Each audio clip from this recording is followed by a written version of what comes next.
हे अर्जुन, तुम्हारा यह कहना सत्य है कि मन अति चंचल है। उसे अपने वश में करना बहुत मुश्किल है। मुश्किल है जनार्दन, असंभव है।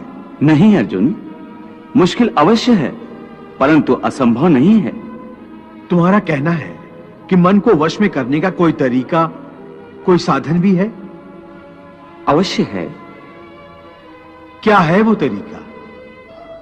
मन को वश में करने के लिए उस पर 2 तलवारों से प्रहार करना पड़ता है।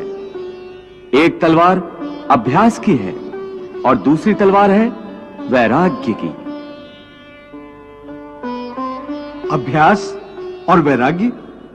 हां, अभ्यास और वैराग्य। देखो अर्जुन, अभ्यास का अर्थ है निरंतर अभ्यास। मन को एक काम पर लगा दो, वो वहां से भागेगा, उसे पकड़ कर लाओ, वो फिर भागेगा, उसे फिर पकड़ो। ऐसा बार बार करना पड़ेगा। जैसे घोड़े का नवजात शिशु एक क्षण के लिए भी स्थिर नहीं रहता, क्षण क्षण में इधर उधर फुदकता रहता है, उसी प्रकार मन भी क्षण क्षण में इधर उधर फुदकता रहता है। एक चंचल घोड़े की तरह मन भी बड़ा चंचल होता है, और ऐसे चंचल मन को काबू करना उतना ही कठिन है जैसे किसी मुंहजोर घोड़े को काबू करना। ऐसे घोड़े को काबू करने के लिए सवार जितना जोर लगाता है, घोड़ा उतना ही विरोध करता है और बार बार सवार को ही गिरा देता है।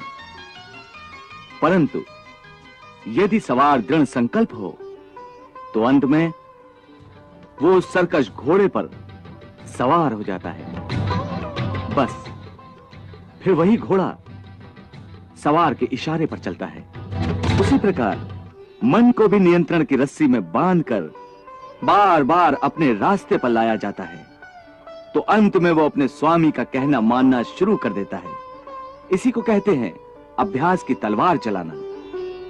जब अभ्यास की तलवार से ही मन ठीक रास्ते पर आ जाए, फिर वह दूसरी वैराग्य की तलवार की क्या आवश्यकता है? उसकी आवश्यकता इसलिए है कि एक बार ठीक रास्ते पर आ जाने के बाद मन फिर से उल्टे रास्ते पर न चला जाए, क्योंकि उल्टे रास्ते पर इंद्रियों के विषय उसे सदा ही आकर्षित करते रहेंगे। मिथ्या, भोग, विलास और काम की तृष्णा उसे फिर अपनी ओर खींच सकती है।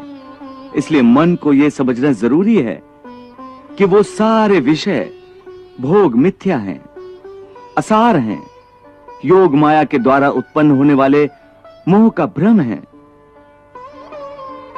मन जब इस सत्य को समझ लेगा तो उसे विषयों से मोह नहीं रहेगा, बल्कि उससे वैराग्य हो जाएगा। और यही वैराग्य की तलवार का काम है कि वो विषयों के मोह को काट के मन को सन्यासी बना देती है।